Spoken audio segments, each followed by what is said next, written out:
你問我知唔知我自己喺度做乜？我淨係知道如果我想做就做得。今時今日仲有邊個講道德？就算第一次唔成功 ，so what？ 為什麼自卑？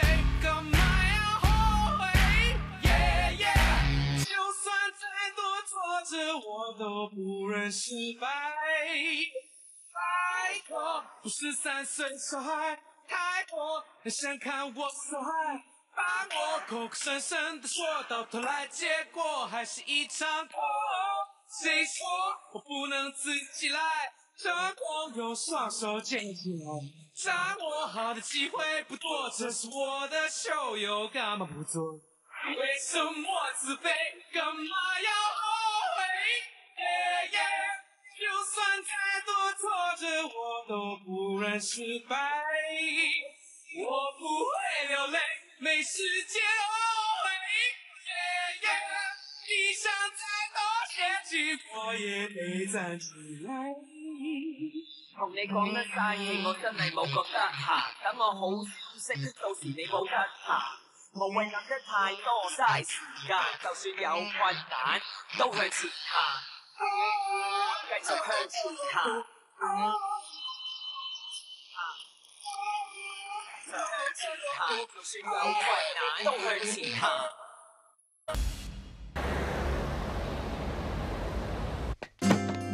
Ê, nè, hai người làm gì vậy? Tôi mới dọn cái bàn này mà. Hả?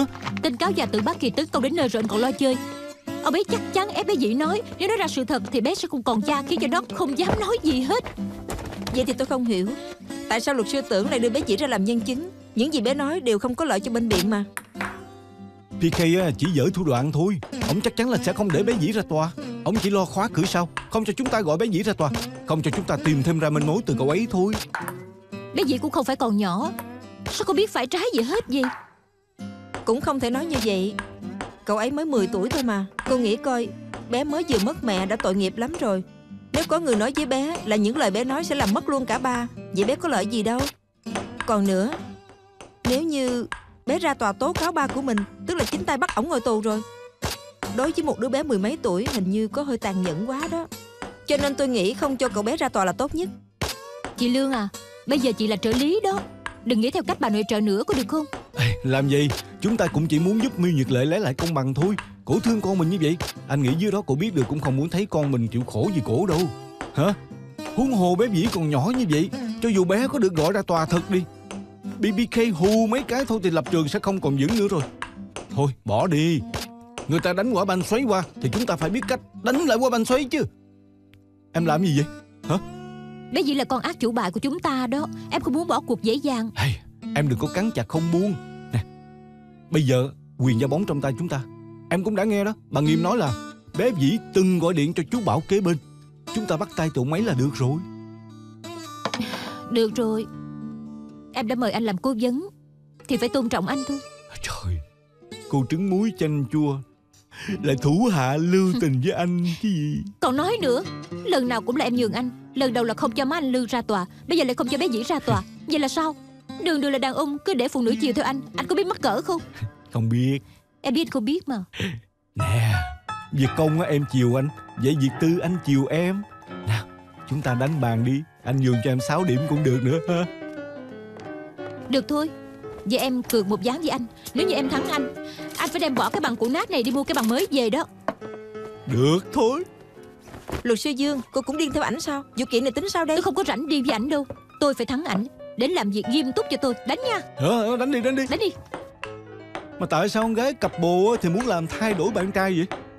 Em không phải coi anh là bạn trai của em thật chứ hả? Anh đừng có mơ. Em chỉ lo anh không lo làm việc phá hư vụ kiện của em thôi. Không chết được đâu. Anh chết đi. Sao chết được chứ? Chết đi. Chết tôi nè. Hả? Tôi không tăng ca đâu. Chết nè. Chết nè. Trời ơi. Ý, luật sư Mễ, anh còn chưa về sao? Chị cũng chưa về à? Phải rồi, vụ kiện vừa rồi tìm được một nhân chứng. Tôi và luật sư La và luật sư Dương đi gặp cậu ấy. Còn nhiều việc phải theo dõi lắm. Cũng may họ là người tốt, biểu tôi về lo cho 2 đứa nhỏ, bằng không phải về trễ lắm đó. Còn anh? Hôm nay tôi có vụ kiện phải theo, cho nên chưa về được. Tôi nghĩ chắc là anh trễ lắm mới về được. Phải rồi. Tôi nghĩ là phải gọi thức ăn để ăn khuya thôi. Cứ ăn đồ ăn bên ngoài không có tốt đâu. Hay là tôi làm thức ăn khuya cho anh chịu không? Không phải cô nói là cô phải về lo cho hai đứa nhỏ sao? Thôi đi. Tôi là bà nội trợ mà, làm rất nhanh. Đợi nha.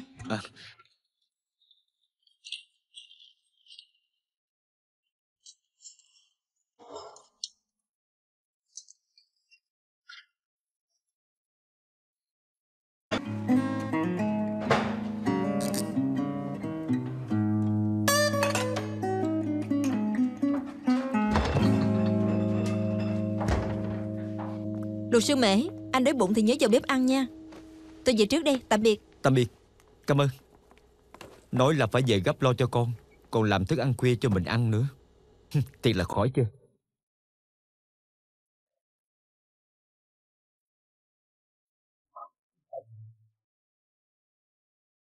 Tâm tâm tương ấn.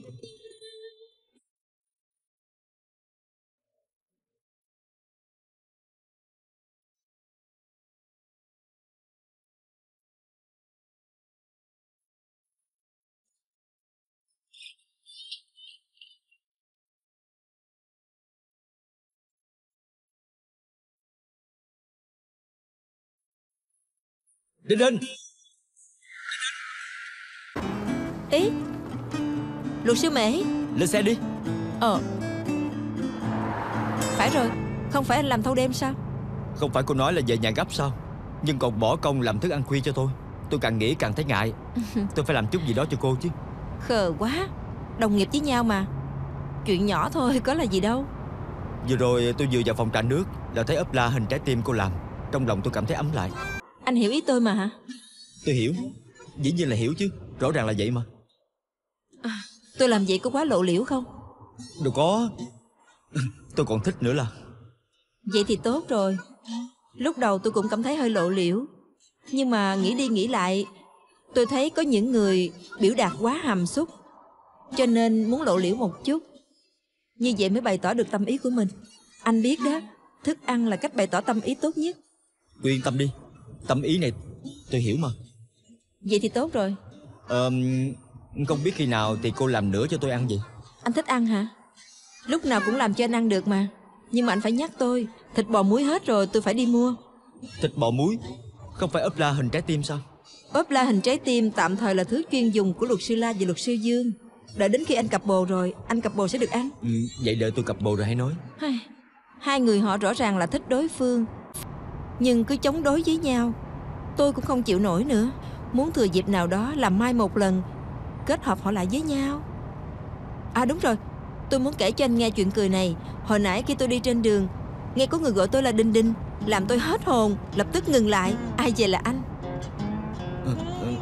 Tôi nghĩ là cô nghe lầm rồi. Tôi cũng nghĩ vậy. Tôi nghĩ tôi bắt đầu sinh ra ảo giác rồi. Trên đời này làm gì có người gọi tôi là Đình Đình chứ.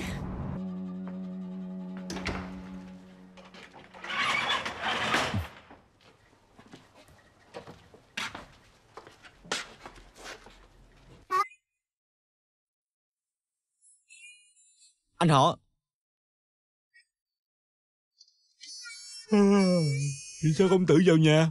Gì vậy? Thức ăn khuya của anh.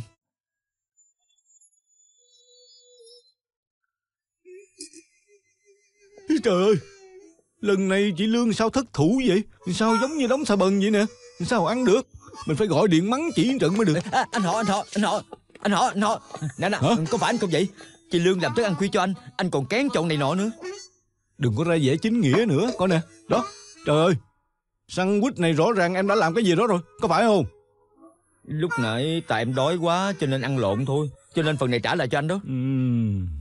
Theo suy đoán từ vật chứng này á, chính cậu đã ăn phần sandwich tâm tâm tương ấn của chúng tôi, có phải không? Để anh gọi chị Lương hỏi thử. Phải rồi. Là em đã ăn nhầm tâm tâm tương ấn của hai người. Nhưng không phải là sandwich, là trứng chiên. Nè em à, em tưởng chị Lương làm phần tâm tâm tương ấn cho em ăn khuya, em cũng cứ ăn. Vậy có nghĩa là... Có nghĩa là em đói quá nên ăn lộn thôi. Tuy bề ngoài của cậu có hơi tệ một chút, chiều cao thì cũng thấp, nhưng mà dù sao thì cậu cũng là thanh niên tràn đầy nhiệt huyết, nên theo đuổi những cô gái trẻ tuổi nóng bỏng chứ. Chưa gì đã biết thưởng thức vẻ đẹp bên trong của người nội trợ rồi. Tầm nhìn rất đặc biệt. Em nè, có phải là em thèm được tình thương của mẹ không hả? Thôi đi, em không có suy nghĩ đen tối như hai người đâu. Chị Lương người ta là người đã có chồng rồi. Hai người ăn nói bậy bạ sẽ ảnh hưởng tới danh tiết của chị đó. Chưa có làm thủ tục thôi mà. Chồng chị đã bỏ đi 2 năm rồi, chứ có thể tự xin ly hôn đơn phương được mà. Người ta có ý ly hôn hay không liên quan gì tới em. Em không muốn cũng không phá vỡ gia đình người khác, ảnh hưởng gia đình người ta. Có phải vậy không? Thì hỏi chị Lương đi. Ê, được rồi, sợ hai người rồi. Hai người muốn sao mới chịu tha cho em đi. Thì chuộc tội đi. Được. Hai người muốn ăn gì nói đi. Nếu như mà có cháo gà, bào ngư mình xúc miệng cũng hay ha. Thêm món nhím biển tươi của núi Lưu Phù trộn lại với nhau thì tuyệt. Ý tưởng hay. Được. Ê mà khoan nữa. Cho hỏi có gì dặn dò không? Tầm tương ứng của em nè. Ăn hết rồi mới đi. Rất vui lòng.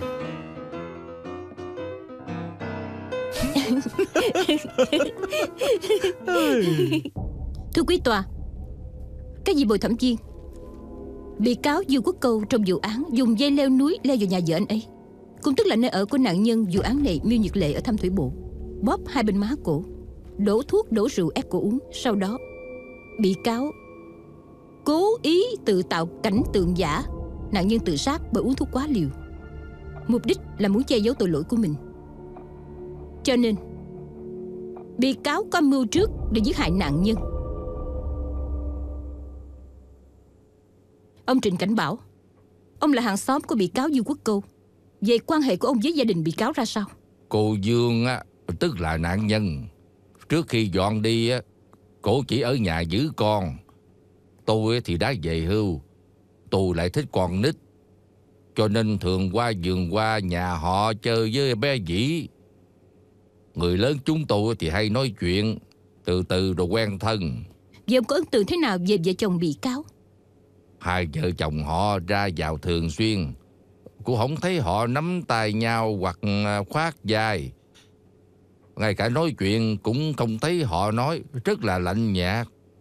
Vậy ông có từng thấy anh Dương dùng bạo lực với cô Dương hay không? Có. Lần đó ở hồ bơi trong nhà của họ. Hôm đó bé Vĩ gọi điện cho tôi, bé là cứu mạng, nói má của bé chết. Tôi liền chạy qua đó.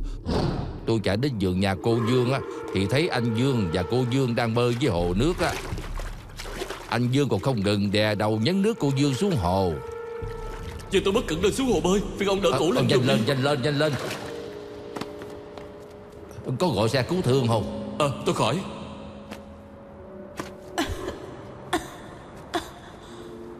Cô Dương à, cô không sao chứ? Có cần gọi xe cứu thương cho cô không? Tôi khỏi đi chú Bảo, tôi sẽ gọi bác sĩ Tư tới khám cho cổ. Nè Vĩ đâu, ra đây đi. Vô nhà có chịu má đó. Dạ.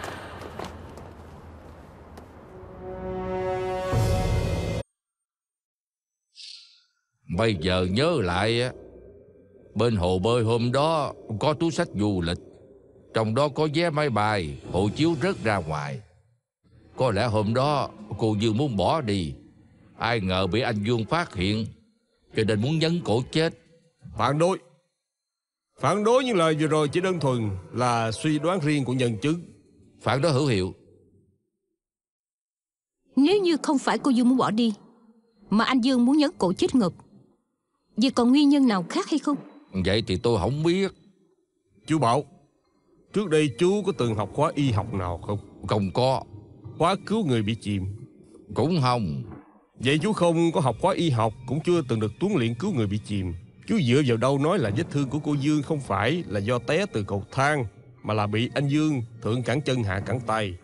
Và chú dựa vào đâu có thể khẳng định cô Dương không phải té xuống đụng ngất xỉu mà anh Dương cứu cổ, mà là anh Dương nhấn nước cho cổ chết? Bé Vĩ gọi điện cho tôi, đó là cứu mạng. Nó nói má nó sắp chết rồi, vậy giải thích sao chứ? Vậy bé Vĩ có nói má bé sắp chết rồi là do ba bé nhấn nước không? Ông hãy trả lời câu hỏi này. Vậy thì không có. Nói cách khác, những lời đó của bé Vĩ cũng có thể giải thích làm má của bé bất cẩn té xuống hồ bơi, sắp bị chết đuối. Chú Bảo, xin chú hãy trả lời. Tôi không biết.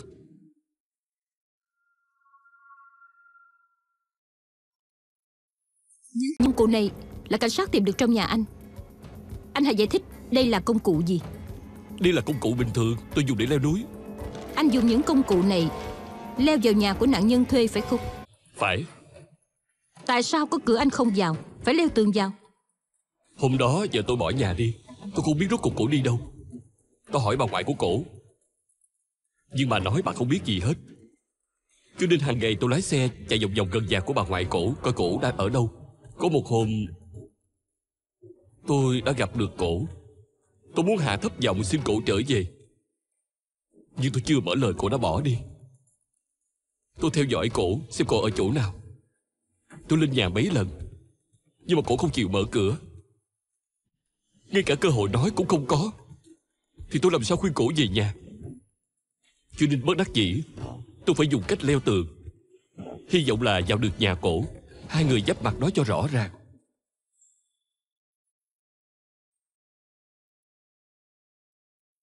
Vậy sau khi vào nhà anh đã làm gì?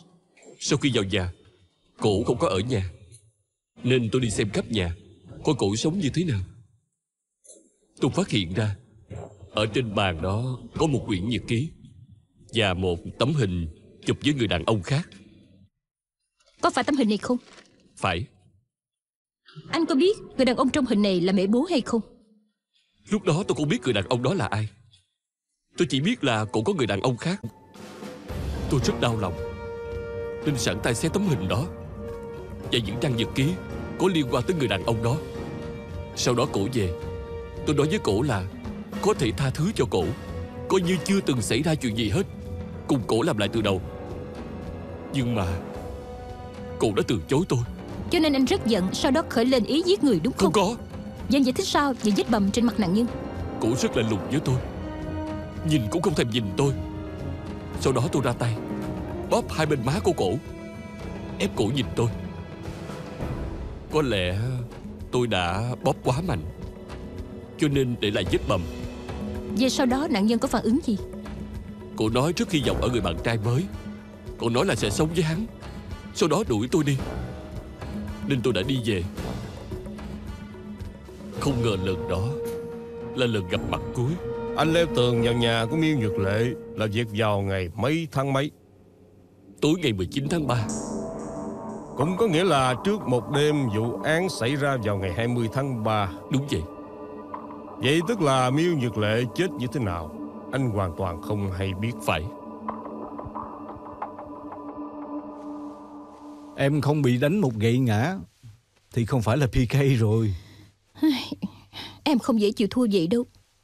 Cho nên tối nay em quyết định tác chiến thâu đêm. Nguyên soái làm thâu đêm. Vậy quân sư phía sau không được lâm trận rút lui về nhà ngủ rồi. Hai người ngủ thì đúng là có hơi chật một chút, nhưng cũng đành chịu.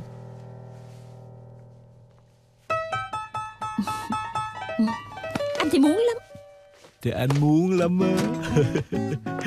Luật sư La, luật sư Dương. Ê, Xin lỗi, tôi biết không thể thường xuyên tăng ca với hai người, nên món này món anh thích nhất. Và sandwich ăn khuya của cô khi đói hay ăn chị nha. không cần phải nói xin lỗi. Tôi vì muốn ăn món chị làm á, cho nên mới cố ý tha cho chị đi đó. À, chắc chắn là trứng hình trái tim của tôi. Ghiền rồi phải không?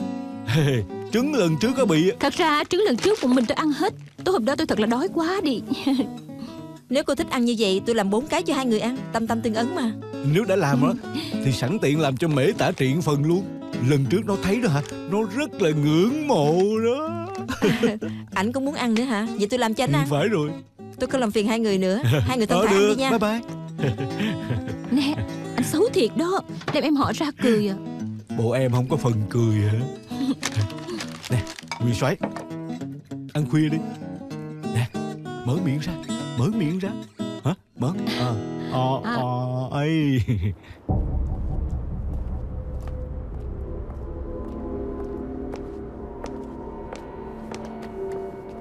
Đó là nhà của Miêu Nhược Lệ đó. Nếu tự dây leo tường qua đó Sao có ai thấy được? Nhiều nhà như vậy muốn tìm nhân chứng một cách giống như mò kim đáy biển. Nhưng nếu không có người thấy hắn leo tường khi nào thì rất khó vạch trần lời nói dối hắn leo tường trước đó một ngày.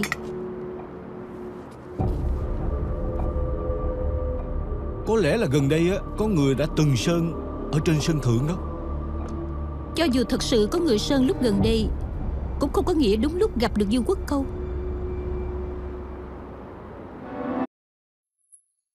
Khoan đã, em từng thấy màu sơn này.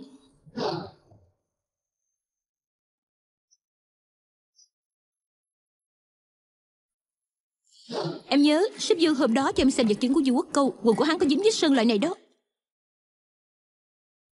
Chắc chắn là Dương Quốc Câu leo tường từ đây qua nhà của Miêu Nhược Lệ đã dính phải vết sơn này. Cũng tức là buổi tối mà người nào đó sơn ở đây cũng chính là đêm mà Dương Quốc Câu leo tường. Chỉ cần chúng ta tìm ra người đó thì sẽ chứng minh được ngày của Dương Quốc Câu leo tường hành hung.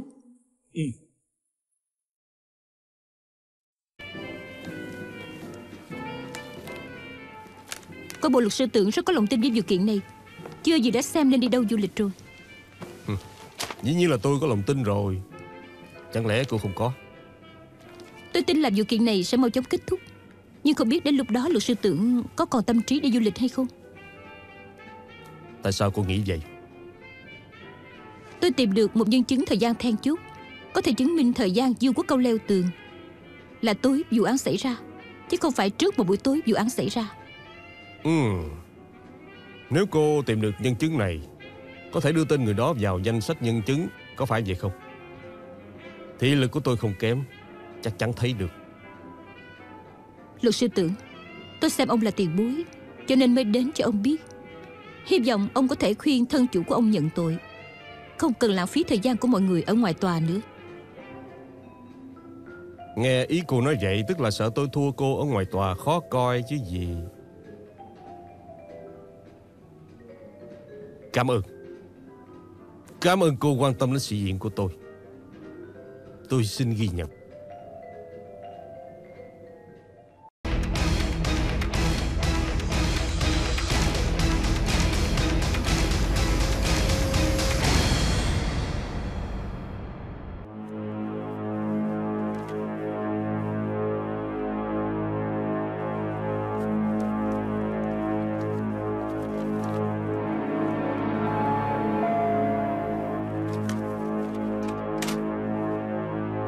Chuyện gì vậy? Anh Diệp, tôi là Tưởng Bá Kỳ. Hôm nay có công đến thăm anh. Tôi nhận ra ông rồi. Thường thấy ông trên tin tức tòa án. Ông tìm tôi có chuyện gì vậy? Vào nhà rồi nói.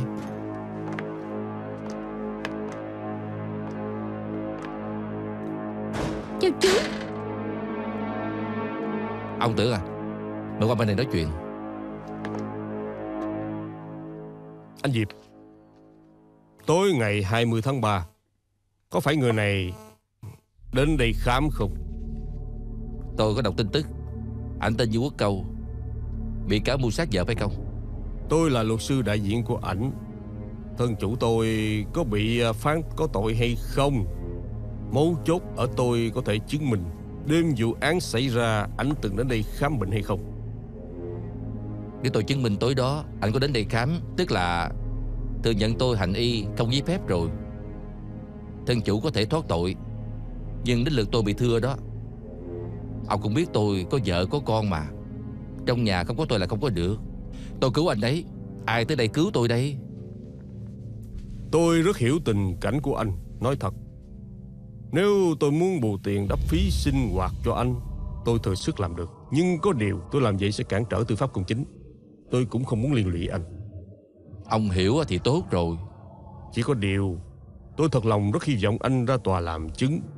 Thân chủ của tôi là vô tội, chỉ có anh giúp được cho ảnh thôi. Chẳng lẽ anh mở to mắt nhìn một người vô tội bị phán tù chung thân chứ? Lương tâm của anh có yên được không?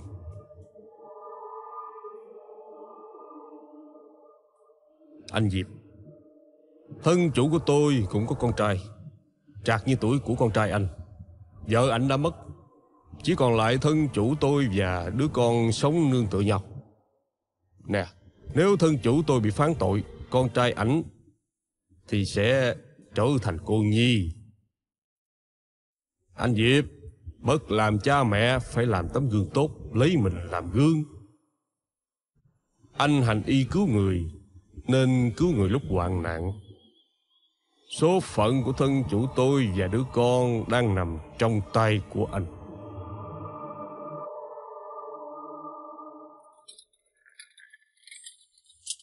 Ông Đường Dịch Kỳ, cho hỏi có phải ông ở tòa nhà Cảnh Thâm Lô B hiện trường xảy ra vụ án không? Phải. Vậy ngày 20 tháng 3 có phải ông có lên sân thượng tòa nhà Cảnh Thâm Lô B không? Phải. Ông lên đó làm gì? Vì mái trà của tôi bị tróc sơn, tôi muốn mang lên sân thượng để sơn lại. Sơn xong thì để cho khô, tối trước khi đi ngủ mới dẹp nó. Vậy hôm đó ông mang mấy trà lên đó sơn lúc mấy giờ? Và mấy giờ thu dọn? Tối sơn xong trời cũng sập tối rồi, khoảng 7 giờ. Bình thường tôi quen ngủ sớm, cho nên 10 giờ mấy tôi lên đó đem nó xuống. Khi thu dọn ông đã phát hiện ra chuyện gì? Nói ra tức không biết tên khốn nào đi không nhìn đường đụng ngã mái trà của tôi, làm cho sơn trôi đi, làm tôi hôm sau phải sơn lại lần nữa. Thưa quý tòa, các vị bồi thẩm viên, người đi không nhìn đường chính là bị cáo. Chúng tôi phát hiện trên cuộn leo núi của bị cáo đã bỏ đi như rác, tìm thêm vết sơn giống như sơn bắt đường dùng để sơn máy trà. Báo cáo quá nghiêm cho biết vết sơn trên chiếc quần leo núi thành phần giống y như sơn của bát đường sơn máy trà. Nói cách khác, tối hôm đó bị cáo từng xuất hiện trên sân thượng của tòa nhà Cảnh Thâm Lô B. Cũng chứng minh được bị cáo nói dối. Thời gian anh ấy leo tường không phải tối hôm trước vụ án xảy ra, mà là tối ngày 20 tháng 3 xảy ra vụ án. Sở dĩ anh ấy nói dối làm gì? Anh ấy muốn che giấu sự thật giết người của mình. Dương Quốc Câu, trước đó vì sao anh nói dối? Tôi không muốn đâu. Giờ tôi thình lình chết đi, tôi sợ bị cảnh sát và bồi thẩm đoàn tưởng là tôi đã giết người. Sự thật rốt cuộc là thế nào? Tối đó tôi leo tường vào nhà, trông thấy nhật ký của Lệ và tấm hình đó. Tôi biết cậu đã sống chung với một người đàn ông khác. Tôi thấy có chai rượu chát và thuốc chống trầm cảm của cổ. Thế là tôi uống thuốc bằng rượu. Rồi sau đó? Sau đó cổ về. Tôi rất muốn làm lành với cổ, nhưng cô đã từ chối tôi. Còn nói là muốn sống với người đàn ông đó. Sau đó thuốc có tác dụng, tôi mất đi trí nhớ. Sau đó xảy ra chuyện gì tôi cũng không biết. Sau khi anh tỉnh dậy thì anh thấy cái gì? Tôi thấy cổ đã chết.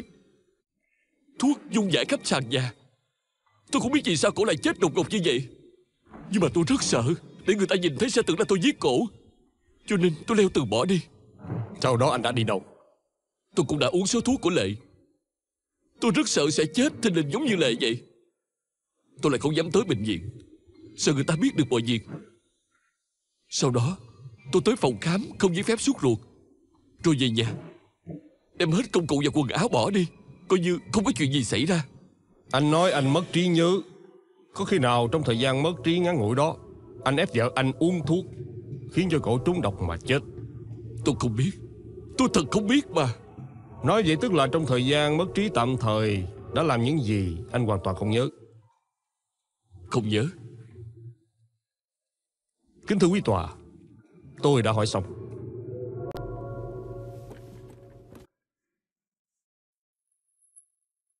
Sau khi tìm được thi thể nạn nhân, cảnh sát từng tìm anh hỏi. Lúc đó anh nói không biết gì hết. Đây là lời nói dối lần nhất. Sau đó mở phiên điều trần, anh vẫn nói anh không biết gì hết. Đây là lời nói dối lần 2. Sau đó cảnh sát bắt anh, tố cáo anh tội mưu sát. Đây là anh nói dối lần 3. Anh liên tục nói dối 3 lần, cho đến khi chúng tôi tìm ra nhân chứng thời gian, anh mới thình lình nói ra chuyện mất trí nhớ. Đây vốn là lời nói dối thứ 4 của anh, có phải không? Lần này tôi thật sự không có nói dối. Trước đó lần nào anh cũng nói là không nói dối mà. Tôi thật không có nói dối mà. Thưa quý tòa, tôi đã hỏi xong.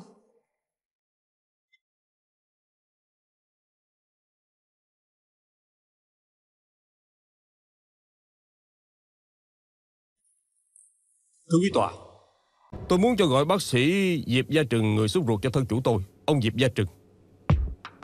Ông Diệp Gia Trừng, vào tối ngày 20 tháng 3 khoảng 10 giờ, thân chủ tôi có phải từng đến phòng khám của ông không?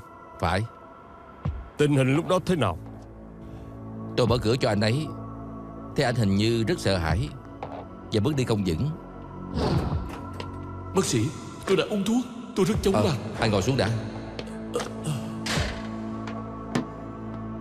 Anh đã uống thuốc gì? Cho tôi xem coi.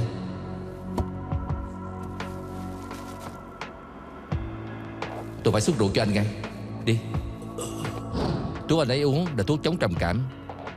Nếu giờ uống quá nhiều sẽ trúng độc cấp tính mà chết. Cho nên tôi lập tức xúc ruột cho anh. Kính thưa quý tòa, tôi đã hỏi xong. Ông Diệp, ông ra tòa làm chứng cũng có nghĩa công khai việc hành y chui của ông, thậm chí ảnh hưởng đến sự sống mai sau của ông, đúng không? Đúng. Vậy tại sao ông vẫn chịu ra tòa làm chứng? Có phải có người đã cho ông một số tiền rất lớn để bù đắp không? Không có chuyện đó. Tôi tuyệt đối không có nhận đồng nào hết. Tôi chỉ vì công nghĩa mà làm chứng thôi. Mỗi một câu nói của tôi tuyệt đối không hổ thẹn với lương tâm và không hổ thẹn với con trai của tôi. Tiến sĩ Chu, anh là tiến sĩ khoa dược lý của Đại học London, Anh. Thời gian công tác lâu năm, tin rằng anh rất rành về dược tính của thuốc chống trầm cảm. Đúng vậy. Thân chủ của tôi đã uống thuốc amitriptyline. Có nguy cơ tiềm ẩn nào không? Tất cả thuốc chống trầm cảm đều có phản ứng nguy hiểm tiềm tàng hiếm có. Y học gọi đó là chứng 5-HT tổng hợp. Người bệnh nhân sẽ sốt, cơ thịt căng lên, xuất hiện chứng ngại tinh thần và chứng ngại thần kinh tự chủ. Vậy nói một cách đơn giản, sẽ xuất hiện ảo giác và ý thức mơ hồ, có phải vậy không? Phải. Nói cách khác, thân chủ của tôi uống thuốc bằng rượu. Khi thuốc phát ra tác dụng, có thể xuất hiện tình trạng mất trí tạm thời. Không loại trừ khả năng này.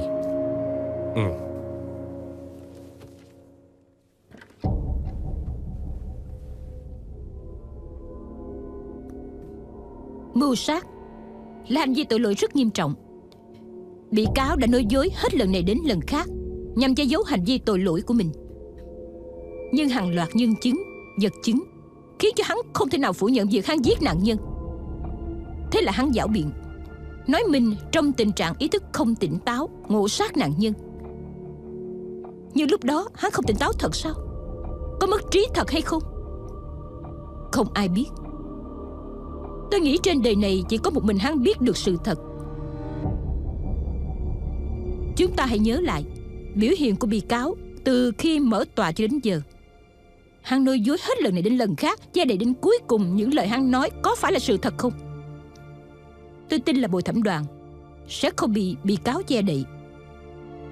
Nhất định phải đưa ra phán đoán công chính, trả lại công bằng cho nạn nhân.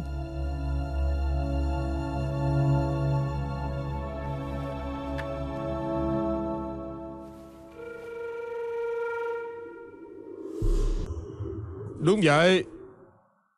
Thân chủ tôi là người nói dối. Anh ta đã nói dối rất nhiều lần. Ban đầu tôi cũng bị anh ấy gạt. Tôi rất thất vọng về anh ta. Nhưng mà mọi người hãy nghĩ kỹ hơn. Tại sao thân chủ tôi lại làm như vậy? Bởi vì quá yêu vợ. Anh biết rõ vợ mình có người thứ ba, anh cũng chọn tha thứ cho cổ, mong là được trở lại với vợ. Nhưng đáng tiếc, không như ý nguyện. Nguyện vọng của anh ấy bị hụt hẫng, và còn giết chết vợ mình trong tình trạng vô ý thức. Khi ảnh tỉnh dậy, trong lòng vô cùng đau đớn và cắn rứt. Còn về việc nói ảnh nói dối với cảnh sát, chi bằng tự nói dối với chính mình. Ảnh tự gạt mình, bởi vì ảnh không dám thừa nhận mình đã chính tay giết người vợ mà mình từng yêu thương. Bác sĩ Diệp Gia Trừng và chuyên gia dược lý tiến sĩ Chu đã cho lời khai rõ ràng cho thấy thân chủ tôi uống thuốc quá liều, từng uống rượu, từng xúc ruột. Bên không chắc chắn sẽ nghi ngờ ông Diệp bị mua chuộc ra tòa.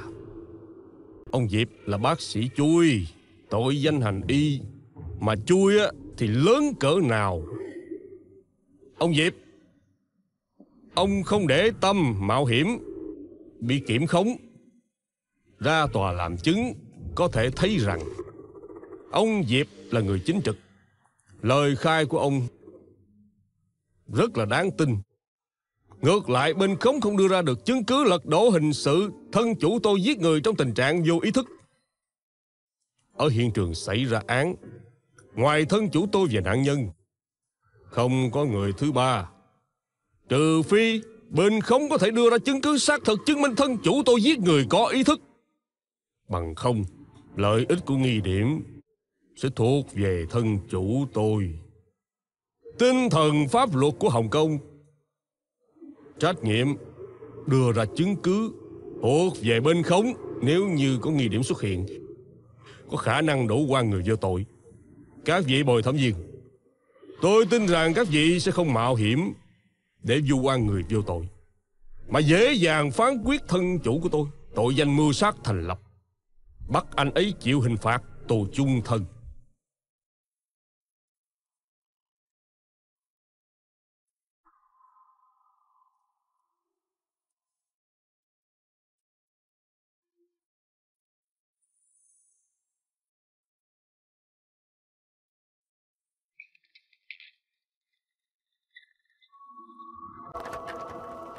Bộ thẩm đoàn, mọi người có kết quả chưa? Thưa quý tòa, chúng tôi đã có kết quả. Với 4/1, Bộ thẩm đoàn quyết định tội danh mưu sát của bị cáo không thành lập.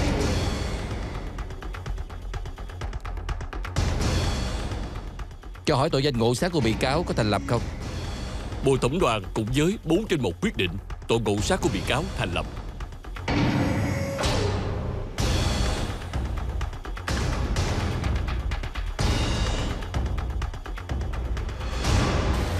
Thầy à, tối nay thầy ăn mừng ở đâu? Có gì đáng để ăn mừng đâu. Cái thắng là nằm trong dự đoán thôi. Cũng phải. Chris cũng rất giỏi, cộng thêm tên LA. May mà Dương Quốc Câu không phải là tên ngốc. Sau khi xảy ra chuyện gọi điện cho thầy ngay. Bằng không á, muốn giúp hắn thoát tội mưu sát còn khó hơn là lên trời.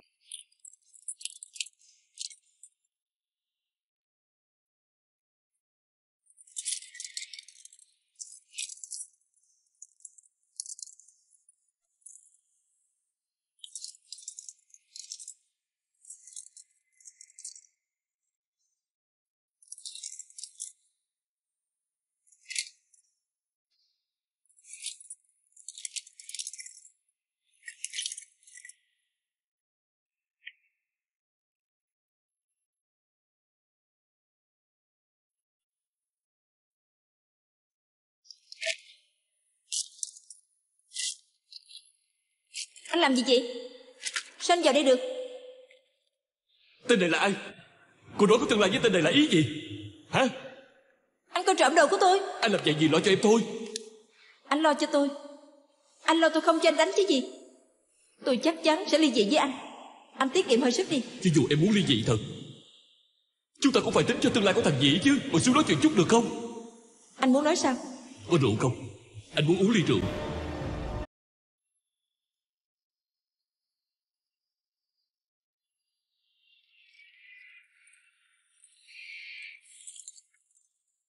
Có lẽ đây là lần cuối cùng chúng ta gặp nhau.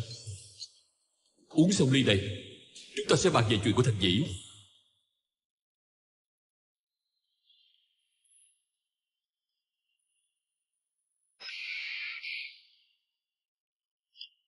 Thật ra anh có chịu giao quyền nuôi dưỡng thằng Dĩ cho tôi không? Cô coi bộ dạng hiện giờ của cô đi. Cô nghĩ mình có khả năng lo cho thằng Dĩ sao?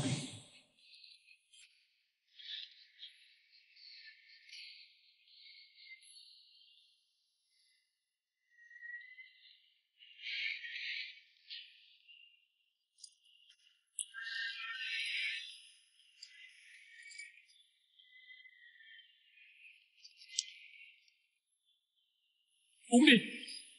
Uống đi. Uống đi. Uống đi.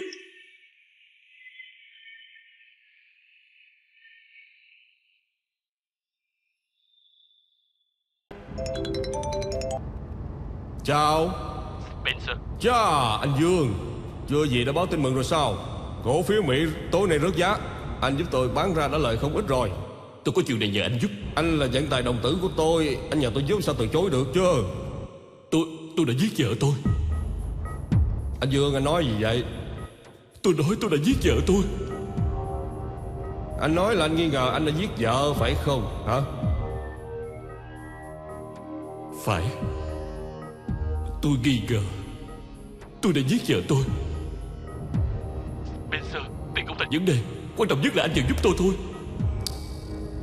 Gây ra án mạng đúng là gay go đó. Dương à, bây giờ anh ở đâu vậy? Vợ của anh chết như thế nào? Tôi còn đang ở trong nhà cổ. Chưa rồi tôi dùng rượu ép cổ, uống rất nhiều thuốc trầm cảm.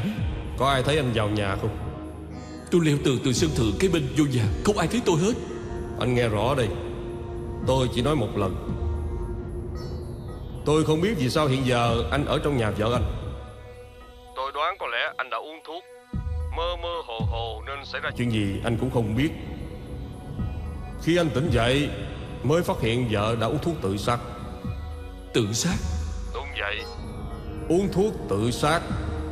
Uống thuốc bằng rượu để tự sát. Anh vì sợ bị hiểu lầm là giết cô ấy cho nên không dám báo cảnh sát. Vậy bây giờ tôi phải làm sao đây? Anh vào từ đâu thì ra từ đó. Tốt nhất tìm bác sĩ súc ruột cho anh. Nếu như anh sợ người ta hỏi này hỏi nọ thì hãy tìm bác sĩ chui. Tìm bác sĩ chui? Anh thật sự không tỉnh táo. Vợ anh tự sát hay bị anh giết cũng không rõ ràng. Phải. Anh nói rất đúng. Thuốc rơi đầy ở dưới đất. Tôi nghĩ giờ tôi chắc là tự sát. Đợi khi anh tỉnh lại hãy gọi cho tôi.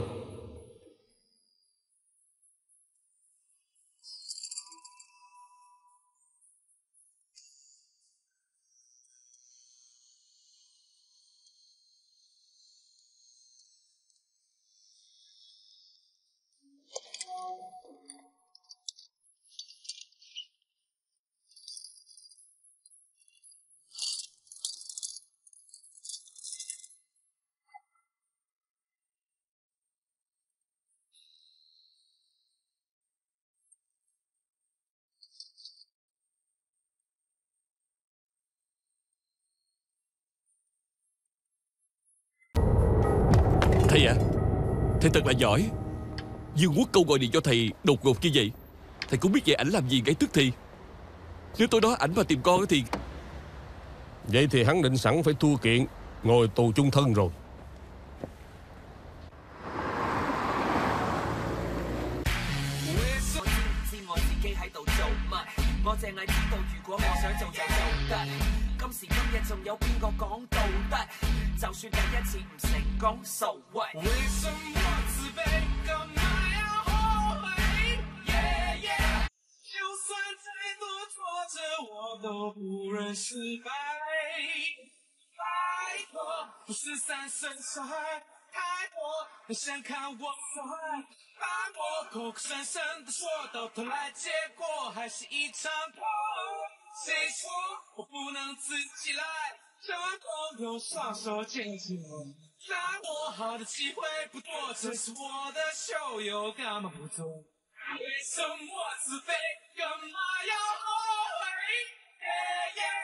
就算再多挫折，我都不愿失败。